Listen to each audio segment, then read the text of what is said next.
time for another video. Today I'm going to review the Lenovo Chromebook Duet 5. I'll go over what's in the box, I'll go over the design and the specs, I'll go over my experience for the last several months using the device, including some pros and cons to help you decide if this device is for you. Then I'll go over the value proposition, which for this device I think is pretty strong. So what's in the box? You get a keyboard that's very thin. You can see here. I thought it was not that flexible, but some reviewers did not like it and felt that it was a little too flexible. You also do get a nice trackpad with this.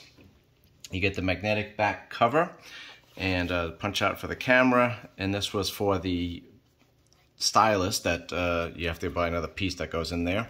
But then this is the fabric on the back, and then this would bend to prop up the tablet. So I'll show you how that works. You also do get a 30-watt charger, fast charger with a cable for data transfer and charging, which is really nice that they included that in the box. A lot of the high-end phones that you spend $1,800 for don't include that, so it's really great that that came in the box with this. And then we have the tablet here, and this was released in October of 2021. And I know that some people have different tech skills who are watching this video, so I will try to keep it at a good pace. Let me know if it's too fast or too slow. So the design, I think it feels pretty premium. You can see here the very thin bezels on this. We got the two speakers over here, the USB port there, and you got the power button. Then we got the tablet front screen, again the real thin bezels there. Two speakers over on this side with another USB. These are the magnetic clips for the keyboard. And then we also have two volume rockers up here with the two microphones. And then again, this is the back face of it. Very durable, very thin. I think this is a real nice tablet, and I'll show you with the screen on in a little bit.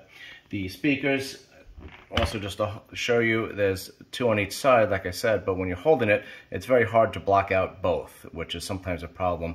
When if there's one speaker there, you put your hand over it and then you really can't hear what's going on. They are tablet speakers, so there's not a lot of bass to them, but they do get plenty loud, and I think they're fine, again, for the tablet speakers. So I just want to show you the keyboard here. This is, again, a very thin keyboard, and it's more spread out than some of the smaller 2-in-1 combos.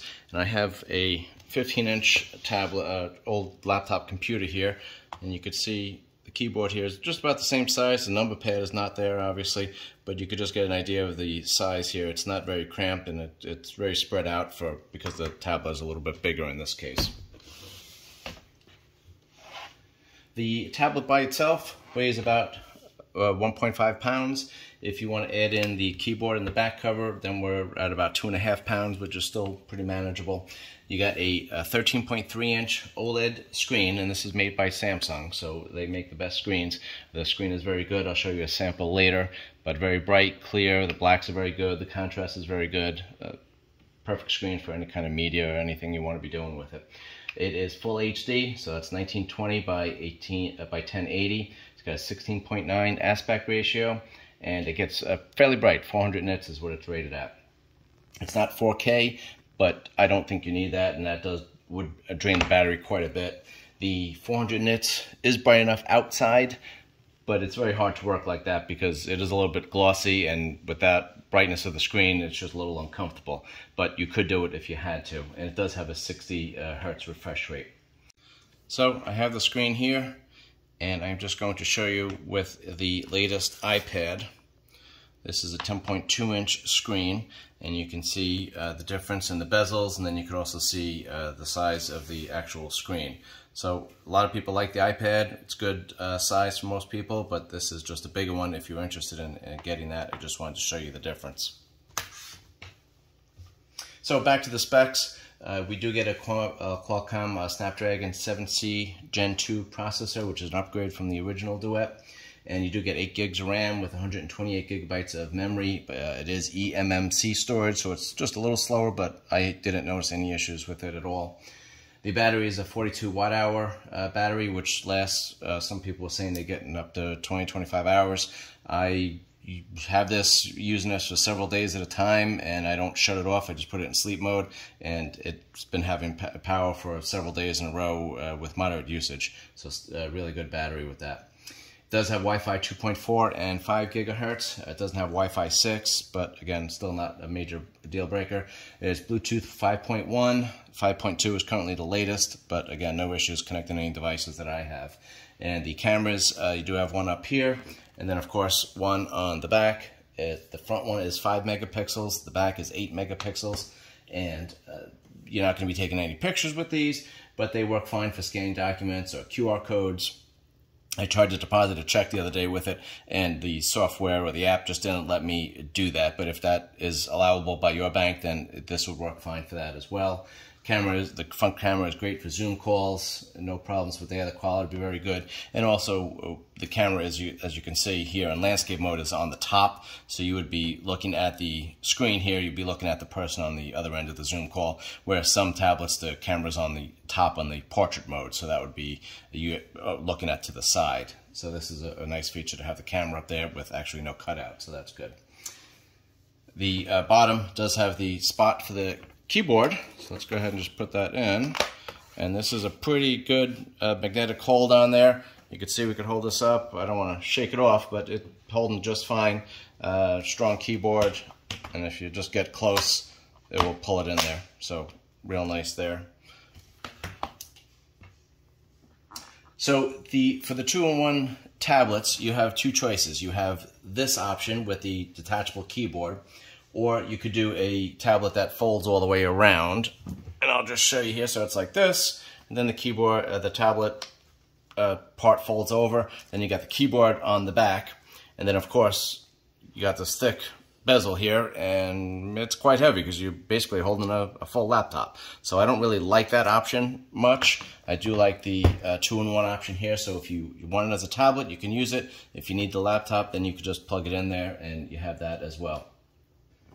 Also keep in mind this device is getting software updates until 2029, and that could even be extended. So no problem with that. There's a lot of software issues that companies are not keep updating their devices. This one will be updated for a long time. You could download the Android apps from the Google Play Store. Most work perfectly, and Google is working to make that better. They're trying to improve the quality so they scale correctly, and most apps, like I said, work just fine. There's also, you could have multiple users on the same tablet, and each user will have their own passcode to get in, and this will make it so that all their settings and apps and everything are behind that passcode, so no one could see the other person's stuff on here. So that would be great if you're sharing this with a kid.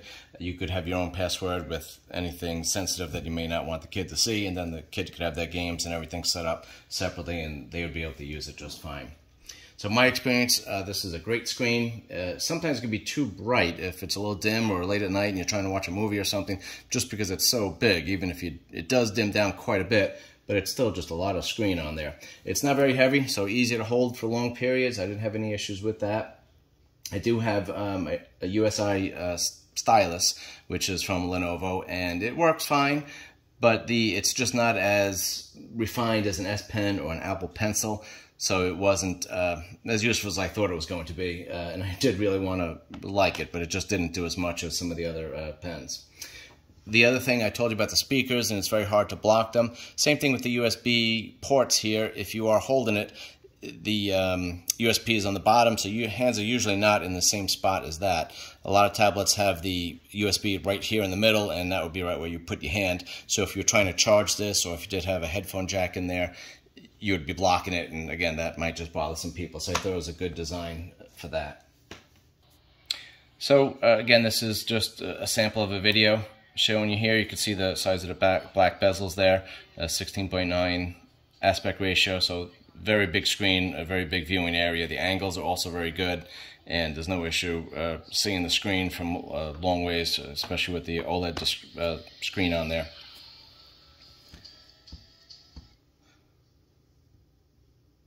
So that's how that works. And then also reading, you could do a Kindle app on here, and that would work fine, but what people don't really talk about is what if you just have a magazine.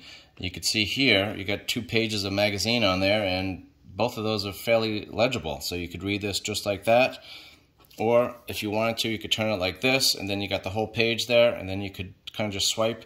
And again, very easy to read here. You could obviously open it up and just see the actual article if you wanted to.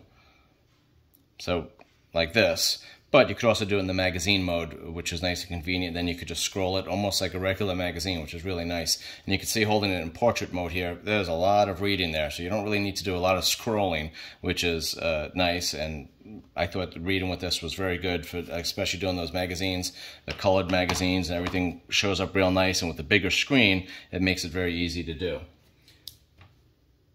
Then I'll also just show you the how the split screen works.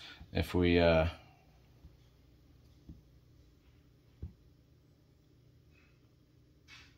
let me just show you, not all the apps are supporting split screen, but there you go, you got two screens, and both of these are very legible, no problems at all. Actually, Google's made some strides with the split screen, so it's a little more smooth, whereas before it was a little wonky and didn't work that great. But now works perfect, it recalibrates, rescales it, and looks great there. So again, with this big screen, you almost have two full little tablets on each side. The smaller 10-inch tablet, which I did a review on before, the Duet, and that is more of a tablet than a laptop. This one's more of a laptop than a tablet almost, because some people might think this is a little bit too big. Both, it functions great as both, but if you were thinking about getting it, again, this is a big screen for you to be using as a tablet. You might keep it in the laptop mode more often. That's up to you. It's still very thin. It travels real good, even with all the devices attached here. And if we put the back cover on, it's still very thin. And again, about 2.5 pounds, still very nice. I'll show you how the back works here. And that, again, you could adjust that to any viewing angle. No problems with that. Keyboard is very nice. Some people, some reviewers didn't like the trackpad, or the keyboard felt a little squished, but I thought it was very easy to get used to and no problems. I thought the keys are actually very big. There was good travel space on them, so I thought they worked very good. The one quick tip here for the settings, when I had the tablet here, when you hit backspace, it only hit it once, and it wouldn't repeat. And that's not how I usually use the keyboard. I usually hold it and want to delete. You want to hold it for a bit. So if that is an issue for you, I'll show you how to change it. Just go to Settings. I had two of these Duets, and both of them had it set toggled off. So that might be something that might be on all of them, or Google might update that and toggle it back the other way. I'm not sure. But if you go to Settings, and then if you go into Device here, and then we're going to go to Keyboard, and then you could, right down here, enable auto repeat. And that would make the keys so that you hold it down. You could have a little delay. You could adjust that so that if you hold it longer before it starts erasing, and then you could have the repeat rate fast or slow. So you can make it go very fast. It deletes the whole line quickly, or again, just deletes a little bit at a time. But that's up to you if you want to decide to do that or not. But it doesn't work like a normal keyboard if you have that toggled off. So it's just unusual. This is perfect for doing any kind of online shopping, browsing, emails. It works great for most games. I had 10 or 12 tabs open in the browser, no issues at all using it. It boots up very quickly, no issues with the smoothness of it. Just like other Chromebooks, the graphic intensive games may not work, some of them. I used it for several games, including Call of Duty and Asphalt 9, no problems. This also would not probably be your first pick if you want to do video or photo editing. It just is not designed for that. But all Chromebooks are not really designed for that, so it's not really a con against this device. It's just a con against Chromebooks in general. I did have some questions about the Microsoft apps. The individual Microsoft apps are no longer supported on the Chromebooks. You could use the web version just fine. You need a Microsoft account for that, but then you'd be able to edit on different devices and your work will transfer. So not a major issue if you do Microsoft stuff on here. And Google, of course, has all of their corresponding apps for Word and Excel and PowerPoint and all those things, which work very similarly. So you could also get used to those.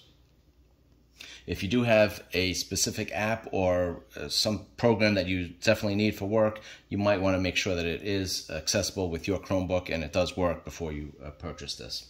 If people watching this video, if you have a Chromebook, if you have this device or a Chromebook in general, and you have any comments that might help some other viewers, any specific apps or issues that you've had, if you want to take a minute, just add them on the bottom there. That might be helpful. So thank you, and remember to like this and subscribe, and also turn on notifications. And there are some cons with this device. There is no fingerprint scanner, which would have been nice. There's no face unlock, again, which would have been nice. When the laptop is open here, you have the kickstand. If you had this on your lap, this doesn't sometimes stand up as well as it might as a normal laptop, because it just doesn't have that support. Again, that's just something for you to figure out. There's no 3.5mm jack, no SD card slot. Again, most Chromebooks are getting rid of those things now. The gap back here for the back cover, this was supposed to be where where a stylus would go, and there would be a little piece that goes in there, and then you could put your stylus in there. It wouldn't charge the stylus, but it would be a place for it to go. But I looked all around. I wasn't able to get that device or see where it was supposed to be purchased. So that seemed like a little bit of an afterthought. And again, another con might be for some people that the tablet is too big by itself, but for the laptop, I think is really nice. Perfect size. The keyboard is spread out real nice, so no problems with that. Also, another con that some people might not like, but if you're using it in the laptop mode and you go to hit the button, you can't actually just put the screen to sleep. Maybe I don't want to completely shut it down or sign out. So to close this, you actually have to close the device, which I didn't really like. But if you have the keyboard not connected, then you could just hit the button and it will shut off. The value of this device. If you want a tablet or a 2-in-1 combo or a laptop and your budget is $2,000 or $3,000, then no problem. It's easy to buy the latest device. You buy it brand new. It will have no compromises, and you'll be happy with it because it will do everything you would ever need. It will also probably have a lot of stuff that you will never use, but if money's not an issue, again, that's easy. The challenge is getting a device that will suit all your needs and you'll be happy with at a reasonable price. So, do I need the latest and greatest gadgets? Of course I do. But I can't get them all, and sometimes I need to search out the best value proposition. For me, this Chromebook did everything I wanted and did it at a reasonable price. There was very few compromises on it, and it was a very good value, especially if you can get it on sale. I think this did a great job as a standalone tablet or a laptop, and again, it travels easy. It has a lot of features that you would need, and it lists usually at, actually it lists at $499, but it frequently goes on sale for $399. I just saw something the other day for $379. Then of course, you might even get a better sale than that as it gets a little older. If you want to save even more, then you could look for an open box or a refurbished or a used one, and then again, they will be significantly cheaper, and hopefully the tablet is not beat up like phones are sometimes. So thanks for watching. I hope this was helpful, and if you made it this far, you might as well subscribe, and I'll see you on the next video. Thanks.